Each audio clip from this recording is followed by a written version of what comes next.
বড়ই পাতার গরম পানি গোসল করাইয়া আনি, সাদা কাপড় দিবে তোমায় পরাইয়া, সাদা কাপড় দিবে তোমায় পরাইয়া। আমার প্রাণ পাখি রে, আমার কালো ময়না রে, একদিন তো যাইবা পাখি ছাড়িয়া, একদিন তো যাইবা পাখি ছাড়িয়া। ছেলে মেয়েরা পাশে বসে কান্দিবে পাগলের বেশে, চোখের জলে পড়বে কোরআন খুলিয়া, চোখের জলে পড়বে কোরআন খুলিয়া। আমার প্রাণ পাখি রে, আমার কালো ময়না রে, আমার প্রাণ পাখি রে, আমার কালো ময়না রে, একদিন তো যাইবা পাখি হরিয়া। মারহাবা বলেন না। কোন 70টা কন্যা সন্তান জীবিত কবর দিয়েছে। কয়টা? সর্বশেষে যেটাকে কবর দিয়েছে নাম ছিল জামিলা। এত সুন্দর বিবি কন্যাটাকে বন্ধ লুকিয়ে রেখেছিল। যখন মেয়েটা প্রাপ্ত হলো, সুন্দর ফুটফুটে চেহারা হলো, তখন বিবি মনে করেছে আমার স্বামী এই বাচ্চাটাকে দেখলে হয়তো বা তার মনের হিংস্রতা দূর হয়ে যাবে। তারপরেও ও বন্ধু মেয়েটাকে তার সামনে নিয়ে আসলো, কিন্তু ওই দাহিয়াতুল কলবির মনের ঘর থেকে হিংস্রতা বন্ধ হলো না। তাকে সফরের উদ্দেশ্য করে নিয়ে গেল। নিয়ে যাওয়ার পরে তাকে গর্ত খনন করে গর্তের মধ্যে ঢুকিয়ে তাকে পাথর নিক্ষেপ করে মেরে ফেললো। মেয়েটা বারবার বলেছে, বাবা বাবা গো, জীবনে কোনো দিন তোমার সামনে বাবার পরিচয় নিয়ে আসবো না, ছেড়ে দাও না, আমাকে পৃথিবী থেকে বিদায় করে দিও না। পাষাণ হৃদয়ে গলল না। বন্ধু সুন্দর ফুটফুটি কন্যাটাকে পর্যন্ত হত্যা করে গেলাম। হত্যা করার পরে বন্ধু তার হৃদয় রাজ্যে আল্লাহ রাসূলের ভয়, আল্লাহর ভয়ে বন্ধু প্রবেশ করলো। আমার নবী সরকারে মদিনা ইমামুল মুরসালিনের কাছে গেলেন ক্ষমা চাওয়ার জন্য। তখন আমার নবী বললেন, সত্যিকারের অর্থে যদি তুমি আল্লাহর কাছে ক্ষমা চাইতে পারো তাহলে আল্লাহ রাব্বুল আলামিন তোমাকে ক্ষমা করে দিবে। তবে তোমার শর্ত আছে, রাসূলের সাথে তোমাকে পুনরায় আবার কথা বলে সবকিছু সমাধান করে রাসূলের সাথে পড়ে নাও মধুর কালেমা, জোরে জোরে কন্যা সুবহানাল্লাহ। বন্ধুরা আমার মূল বিষয় আপনাদেরকে বোঝানোর বিষয় হলো একটা একটা করে 69টা কন্যা সন্তান জীবিত কবর দেওয়ার পরেও তিনি ক্ষমা পেয়েছেন। বন্ধুরা আমার জোহাইনা গোত্রের এক মহিলা, হাদিস শরীফের মধ্যে এসেছে জোহাইনা গোত্রের এক মহিলা ব্যভিচারের মাধ্যমে বন্ধু সন্তান ধারণ করলো। সন্তান ধারণ করার পরে তার বাবা নবীজির কাছে নিয়ে আসলো। নবীজির কাছে যখন নিয়ে আসলো, নবীজির কাছে নিয়ে আসার পরে বন্ধু নবীজি তাকে অর্ডার করলেন, তুমি তোমার কন্যাকে নিয়ে বাড়িতে চলে যাও। বাড়িতে চলে গেলেন, সুন্দর করে তাকে লালন পালন করতে থাকো, তার সেবা যত্ন করতে থাকো। বাচ্চা যখন প্রসব করবে, বাচ্চা প্রসব হওয়ার পরে আমার কাছে তাকে নিয়ে আসবে। লালন পালন করতে লাগলেন বন্ধু। লালন পালন করতে করতে বাচ্চা প্রসব হলো। আল্লাহর হাবিবের নির্দেশ অনুযায়ী আবার আল্লাহর হাবিবের কাছে নিয়ে আসলো। নিয়ে আসার পরে আল্লাহর হাবিব বললেন, তার কাপড় দিয়ে তার বডিটা বেঁধে ফেলো। তার বডিটা বাঁধা হলো, তার জন্য গর্ত খনন করা হলো, তাকে গর্তের মধ্যে ঢোকানো হলো। পাথর নিক্ষেপ করতে থাকো, পাথর তাকে বন্ধ নিক্ষেপ করা হলো। পাথর নিক্ষেপ করতে করতে করতে করতে মেয়েটা ইন্তেকাল করলো। জোরে জোরে বলেন না নাউজুবিল্লাহ। এবার বন্ধু ওয়ার্ডার কার? আল্লাহর হাবিবের, যে তাকে পাথর মারতে থাকো। পাথর মারতে মারতে মারতে মারতে মারতে মারতে বন্ধু মেয়েটা ইন্তেকাল করলো। সকল সাহাবায়ে কেরাম আশ্চর্য হয়ে গেল, চিন্তায় পড়ে গেল। আল্লাহর হাবিব সরকারে মদিনা, যাকে আল্লাহ রাব্বুল আলামিন রহমত হিসাবে পাঠিয়েছেন, সেই রহমত নবী অর্ডার করলেন, তাকে গর্তের মধ্যে ঢুকিয়ে তাকে পাথর নিক্ষেপ করে মারা হলো। কিন্তু সবাই চিন্তা করতেছে ওই মেয়েটার জানাজা কে পড়াবে। চিন্তা আছে না নাই? মেয়েটার জানাজা কে পড়াবে? সে তো অত্যন্ত নোংরা কাজ করেছে, পাপ কাজ করেছে, যাকে নবীজির নির্দেশে পাথর নিক্ষেপ করে মারা হলো। বন্ধু পরক্ষণে দেখা যায় আপনার আমার প্রাণের নবী মহিলার জানাজার জন্য ইমাম হয়ে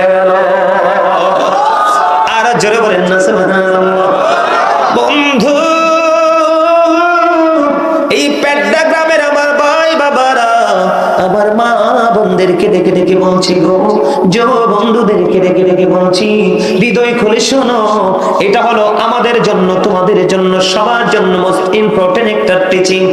দাদা ভাই কি বলেন? দেখেন আমার নবীজি অর্ডার করছে তাকে পাথর মারো যতক্ষণ পর্যন্ত মৃত্যুবরণ না করে, কিন্তু মৃত্যুবরণ করার পরে তারা জানাজার ইমাম হয়ে গেলেন আপনার আমার প্রাণের নবী। বন্ধু এখানে একটা জিনিস আমি আপনাদেরকে শেয়ার করতে চাই। আল্লাহর হাবিবকে একদিন এক ব্যক্তির জানাজার জন্য ডাকা হলো। আল্লাহর হাবিব বললেন, একটু খেয়াল করবেন কি বলতে চাই, সে কারো কাছে ঋণী আছে কিনা? তিনি বললেন 2টি দিরহাম মাত্র ঋণী আছে। কয়টি দিরহাম? আমার নবী বললেন 2টি দিরহাম তার কাছে একজন এখনো পর্যন্ত পাও না, আমি নবী তার জানাজা পড়াবো না। সুবহানাল্লাহ বলেন না কেন? কি করব না? আমি নবী জানাজা পড়াবো না। বন্ধু সবাই চিন্তায় পড়ে গেল। হযরতে কাতাদা রাদিয়াল্লাহু তাআলা আনহু বললেন, ইয়া রাসূলুল্লাহ, ইয়া হাবিবাল্লাহ, নবী গো, আমি তার ঋণ পরিশোধের দায়িত্ব নিলাম, তারপরে আপনার আমার প্রাণের নবী ওই ব্যক্তির জানাজা পড়াতে রাজি হলো। এখানে নিয়ে আসার কারণ হলো বন্ধু, 2টি টাকা মাত্র এক ব্যক্তি তার কাছে পাবে, এই জন্য নবীজি জানাজা পড়াইতে রাজি হয়নি। আর ওইদিকে মেয়েটা ব্যভিচারের মাধ্যমে সন্তান ধারণ করলো এবং সন্তান প্রসব করলো, পাথর নিক্ষেপ করে গর্তের মধ্যে তাকে ঢুকিয়ে মারা হলো। তারপরেও কেন গো নবী স্বইচ্ছায় তার জানাজায় রাজি হয়ে যায়? চিন্তায় পড়ে গেল বন্ধু। নবীজি জানাজার কাজ সম্পূর্ণ করে ফেললেন। কেউ তো সাহস করে না, কেমন করে গো প্রাণের নবীকে প্রশ্ন করো? নবীকে প্রশ্ন করার মতো এত বড় দুঃসাহস কারণে নেই। হযরতে ওমর অত্যন্ত দূরদর্শী ছিলেন, অত্যন্ত সাহসী ছিলেন বন্ধু। হযরতে ওমর সব কাজ সম্পূর্ণ করার পরে এবার হযরতে ওমর প্রশ্ন করলো, নবী গো, ইয়া রাসূলুল্লাহ, ইয়া হাবিবাল্লাহ, নবী গো, জানতে বড় মনে চায়, আপনি অর্ডার করলেন তাকে মারার জন্য, আবার আপনি তার জানাজা পড়াইলেন। নবী গো, রহস্য কোথায় উদ্ঘাটন করতে হবে? এবার আমার নবী একটা ডাক দিয়ে বললেন, ওই মহিলাটা যেই তাকওয়া নিয়ে যেই তওবাটা করেছে, এই মহিলা এমন তওবা করেছে আল্লাহকে রাজি করার জন্য। ওই মহিলার মনে মনে চিন্তা হলো, আমার যদি মরণ হয় তারপর আমি মৃত্যুকে কবুল করতে রাজি আছি, মৃত্যুকে গ্রহণ করতে রাজি আছি, কিন্তু তারপরেও আমি ক্ষমা না পেয়ে কদম দিব না। এমন ভাবে তওবা করেছে মেয়েটা, আল্লাহ রাব্বুল আলামিন তার প্রতি রাজি হয়ে গেছে। তার তওবাটা এতটাই বন্ধু গুরুত্বপূর্ণ এবং গ্রহণযোগ্য ছিল, মদিনার 70 জন পাপীকে যদি মদিনার 70 জন পাপীকে যদি ওই একটা মহিলার তওবাটা ভাগ করে দেওয়া হয়, 70টা পাপীর ক্ষমার জন্য যথেষ্ট হয়ে যাবে। আর জোরে জোরে বলুন না সুবহানাল্লাহ। বন্ধুরি আমার, হৃদয় খুলে শুনতে হবে, ব্রেইনে ঢোকাতে হবে। এই কান দিয়ে শুনে ওই কান দিয়ে বের করে দিলে হবে না। এই জন্য আল্লাহ রাব্বুল আলামিন বলেছেন, ইয়া আইয়ুহাল্লাযীনা আমানু তুবু ইলাল্লাহি তাওবাতান নাসুহা। লবণ ছাড়া খাবারের মতো হইছে। আল্লাহু আকবার। কিসের মতো? লবণ ছাড়া খানার মতো হইছে। মজা নাই। এই তো দাদাই কইছে মজার কথা। কি কি মনে করতেছে? कभी काटी कारी घुड़ी बनाकर उड़ाता है आसमान में, घुड़ी बेचारा क्या करेगा रोशी मौला का हाथ में। বুঝছেন নি? হ্যাঁ বুঝছেন? আপনার আমার দেহটা হলো কাগজের ঘুড়ির মতো, রুহুটা হলো রশির মতো। কিসের মতো? রুহুটা হলো কিসের মতো? আল্লাহ রাব্বুল আলামিন আজরাইল হলো নাটাই, আজরাইলকে অর্ডার করেছে নাটাই মধ্যে রশিটা লাগাইয়া টান দাও। বন্ধু যেমনি করে কাগজটা কাইটা গুড়ির মধ্যে রশিটা লাগাইয়া মালিক ছেড়ে দে, গুড়ি মনের আনন্দে উঠতে থাকে। মালিকের যখন সময় হয় মালিক নাটাই ধরে টানতে থাকে রে, গুড়ি মালিকের হাতে আসতে বাধ্য। ঠিক তুমি আমি আমরা সবাই বন্ধু ঠিক কাগজের ঘড়ির মতো। আত্মাটা হলো রশির মতো, আজরাইল হলো নাটাইয়ের মতো। আজরাইল অর্ডার করতে দেরি, আল্লাহ রাব্বুল আলামিন তখন তাৎক্ষণিকভাবে প্রাণ তাকে নিয়ে যেতে দেরি করবে না। এই জন্য আল্লাহ রাব্বুল আলামিন বলে দিয়েছেন, যখন তোমার কেউ ছিল না তখন ছিলাম আমি, এখন তোমার সব হয়েছে, পর হয়েছে আমি। যখন তোমার কেউ রবে না, রব শুধু আমি। আমার কাছে আসতে হবে, মনে রেখো তুমি। তোরা চাস নেকেছো কারো কাছে খোদার মদদ ছাড়া, অন্যের ওপর ভরসা ছেড়ে নিজের পায়ে দাঁড়া। জোরে জোরে কন্যা ঠিক না বেঠে? আপনি মরে যাওয়ার পরে আপনার সন্তান হাদিয়া পাঠাবে, স্বপ্নেও কল্পনা দেখেন না। যেই দুনিয়া আসছে আপনার সন্তান বলবে বাবার কবর জিয়ারত করা বেদাত, দেওয়া তো থাক দূরে। এই জন্য বলছি এখনো সময় আছে বন্ধু, জোগাড় করে কবরে যান বন্ধু, উপায় নাই। পদ্মা মেঘনা যমুনা তীরে কত ঢেউ চলে যায়, আসে না তো ফিরে। পদ্মা মেঘনা যমুনা তীরে কত ঢেউ চলে যায়, আসে না তো ফিরে। আমিও চলে যাব এমনি করে, আসবো না কভু ফিরে। পদ্মা মেঘনা যমুনার তীরে কত ঢেউ চলে যায়, আসে না তো ফিরে। আমিও চলে যাব এমনি করে, বলেন আমিও চলে যাব এমনি করে, আসবো না কভু ফিরে। বলেন পদ্মা সবাই কত ঢেউ চলে যায়, আসে না তো ফিরে। মারহাবা বলেন, ঠিক না বেঠি? আরে জোরে সরে সরে একটু বুঝিয়ে দিলাম। চিরন্তন সত্য এই কথাগুলো এড়িয়ে যাওয়ার কোন সুযোগ আছে? আরে কত নিষ্ঠুর ভাবে মানুষ আপনাকে বাঁশবাগানে রেখে আসবে, কেউ খবর নিবে না বাবা কেমন আছে। রেখে আসবে পাহাড়ের চূড়ায়, কত কষ্ট করে পৃথিবী তাকে গুছিয়ে দিয়ে গেছেন, কিন্তু সেই পৃথিবীকে এতটাই পাগল হবে, প্রিয় স্বজন মা বাবা কেমন আছে কি খবর নিবে না, কিচ্ছু কাজে লাগবে না তো। এই জন্য বলছি একটু মন দিয়ে কথাগুলো শোনো, ব্রেইন একটু সেট আপ দিয়ে রাখুন। আমার মনে হয় জীবনের পথ চলা চেঞ্জ করা সম্ভব হবে, বদলানো সম্ভব হবে। সম্মানিত উপস্থিতি, বাস্তব বিবেকবান মানুষের জন্য, বিবেকহীনদের জন্য নয়। বাস্তব জ্ঞানী মানুষগুলোর জন্য, গানহীনদের জন্য নয়। লেকচার সেন্স এবিলিটি সম্পন্ন পার্সনদের জন্য, সেন্সলেসদের জন্য নয়। আমার কথা বুঝতে পারছেন বন্ধুরে আমার? বেবিচারের মাধ্যমে সন্তান ধারণ করলো, প্রসব করলো, তার পিজি তার ইমাম হয়, তাহলে ওর চেয়ে দামি আর কে হতে পারে? ঠিক না ঠিক? তাহলে তার পাওয়ারটা, মর্যাদাটা বাড়লো কেমন করে? শুধুমাত্র তওবা, আল্লাহর কাছে ক্ষমা চাওয়ার কারণে। জোরে জোরে বলুন না সুবহানাল্লাহ। বিরক্ত হন? আরেকটু কি এই বিষয়টা নিয়ে আরেকটু কথা বলবো? আল্লাহর হাবিব জানিয়ে দিয়েছে, কেউ যদি ক্ষমা চাইতে গিয়ে, আল্লাহর কাছে ক্ষমা চাইতে গিয়ে মাসির মাথার সমপরিমাণ একটা ফোঁটা চোখের পানি যদি ফালাই রে, জাহান্নামের আগুন তার জন্য হারাম হয়ে যাবে। জোরে জোরে বলুন না সুবহানাল্লাহ।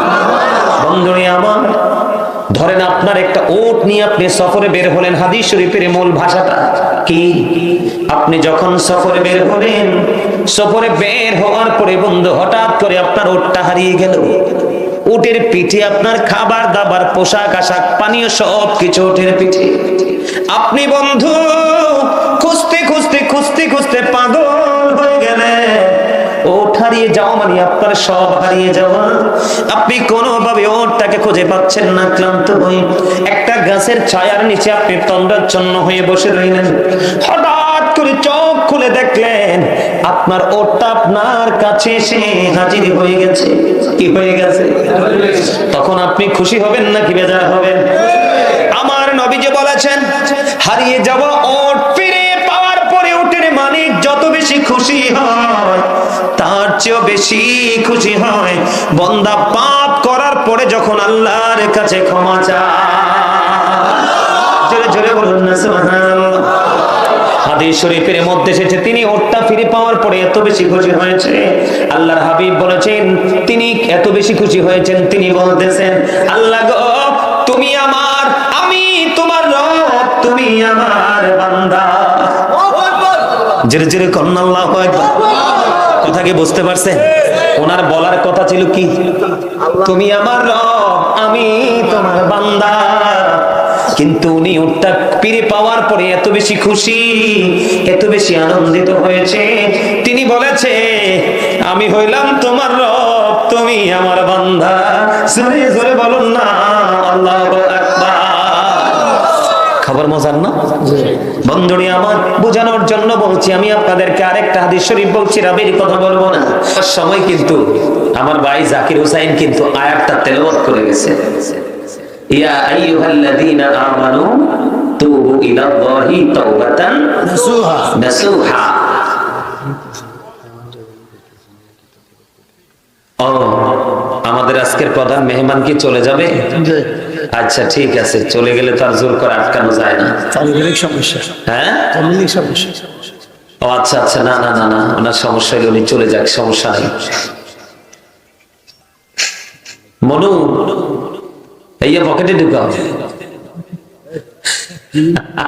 আচ্ছা কক না একটু শুনি আমিও কি কয়। এই পকেটে ঢুকাইয়ে রাখো, আমি ওইজন রাস্তায় ঢুকমু তো এই শুরুতে কইয়ে দিব। আরে ভাই ঠিক আছে ঠিক আছে, আলহামদুলিল্লাহ, যান, দোয়া রইল আপনার জন্য, বিশাল বড় কাজ করছেন আপনি। যদি ঘরে থাকেন ঘর থেকে ওয়াজের দিকে কান রাখেন। ও কুমিল্লা চলে যাবে, একটু পরে গেলে তো আমার সাথেই যাইতে পারতো। আরে আর গাড়ি দিয়ে তো যাইবো, আমার তার লগে যাইতো আর কি কইতেছি। আপনাদেরকে হাসার জন্য কিছু কথা বলছি, আপনারা হাসতে পারেন না? একটু হাসেন, হাসলে হার্ট ভালো থাকে, হার্ট। আর হার্ট ভালো থাকলে মানুষ সুস্থ থাকে। কি থাকে? আর সব সময় ভাব নিয়ে থাকবেন না, হার্ট অ্যাটাক করে মারা যাবে। কি সব সময় কি করা যাবে না? হ্যাঁ, ভাব নেওয়া যাবে না। ভাব যার মধ্যে আছে মনে করবেন অভাব তার মাঝেই আছে। দেখবেন যত ভাব তার মধ্যে আছে তত অভাব। কি এটা? এটা ওইতো নো, এটা বেইনি সমস্যা। কি তাই কি ভুল কথা কইছি না? হ্যাঁ, মেমোরিতে সমস্যা হইলে তো উল্টা পাল্টা কথা বের হয়, ঠিক না? তো এটা যন্ত্রের সমস্যা, এতে তো দোষ নাই। কি বন্ধুরি আমার, আল্লাহ রাব্বুল আলামিন জানিয়ে দিয়েছেন ইয়া আইয়ুহাল্লাযীনা আমানু তুবু ইলাল্লাহি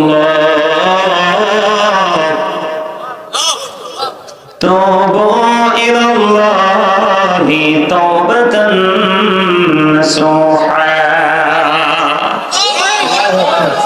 আল্লাহ রাব্বুল আলামিন বলেছে বান্দা, কোন বেঈমান, কোন কাফের, কোন মুশরিক, কোন ইহুদিকে আল্লাহ রাব্বুল আলামিন ডাক দেয়নি। আল্লাহ রাব্বুল আলামিন ডাক দিয়েছেন ঈমানদারদেরকে। আল্লাহ বলেছেন ইয়া আইয়ুহাল্লাযীনা আমানু তুবু ইলাল্লাহি তাওবাতান নাসুহা। আল্লাহ রাব্বুল আলামিন বলে দিয়েছেন হে বান্দাগণ, তোমরা আল্লাহর কাছে খাস নিয়তে তওবা করো। কি করো? যেই তওবায় তোমাকে আল্লাহ পর্যন্ত পৌঁছে দিবে, যেই তওবা তোমার অন্তরে ভয় সৃষ্টি করে দিবে, যেই তওবা তোমার অন্তরে জান্নাতে যাওয়ার স্বপ্ন জুগিয়ে দিবে, যেই তওবা মালিকের প্রিয় হওয়ার মতো মানসিকতা তৈরি করে দিবে। কারণ এই তওবা তো আমার নবীও যদি মাসুম ছিল, আমার নবী তারপরেও তওবা করেছেন। আর ওই তওবার মানি ছিল উম্মতকে তওবা শিখানো। জোরে জোরে বলুন না সুবহানাল্লাহ। একটু জিকির করবেন নি? সুবহানাল্লাহ আলহামদুলিল্লাহ লা ইলাহা ইল্লাল্লাহ সুবহানাল্লাহ আলহামদুলিল্লাহ লা ইলাহা ইল্লাল্লাহ লা ইলাহা ইল্লাল্লাহ লা ইলাহা ইল্লাল্লাহ নবী আমার নূরের প্রথম জগৎ করলেন উজালা নবী আমার নূরের প্রথম জগৎ করলেন উজালা রোজ হাসরে করবেন তিনি উম্মতের ফয়সালা সুবহানাল্লাহ আলহামদুলিল্লাহ লা ইলাহা ইল্লাল্লাহ লা ইলাহা ইল্লাল্লাহ লা ইলাহা ইল্লাল্লাহ লা ইলাহা ইল্লাল্লাহ মুহাম্মাদুর রাসূলুল্লাহ সাল্লাল্লাহু আলাইহি ওয়াসাল্লাম। বন্ধুরে আমার, আল্লাহ রাব্বুল আলামিন বলেছেন তুবু ইলাল্লাহি জামিআ আইয়ুহাল মুমিনুনা লাআল্লাকুম তুফলিহুন। ঈমানদারদেরকে ডেকে ডেকে বলেছেন, ঈমানদাররা তোমরা তওবা করো, তোমরা তওবা করলে সফল হবে। জোরে জোরে কন্যা সুবহানাল্লাহ। ওয়াজটা কার? সফলতা অর্জন করতে হলে তওবা করতে হবে।